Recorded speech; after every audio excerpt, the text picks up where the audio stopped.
You ask Tiger to solve. This deals with linear equations with one unknown. The final result is x equals 3.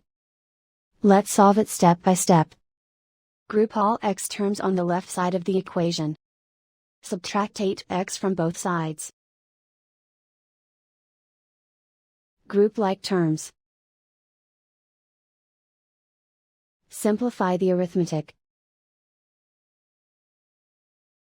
Group like terms. Simplify the arithmetic. Group all constants on the right side of the equation. Subtract 3 from both sides. Simplify the arithmetic.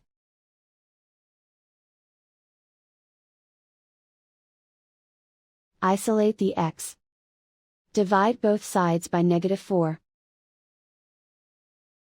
Cancel out the negatives. Simplify the fraction. Cancel out the negatives. Find the greatest common factor of the numerator and denominator. Factor out and cancel the greatest common factor. And so the final result is x equals 3.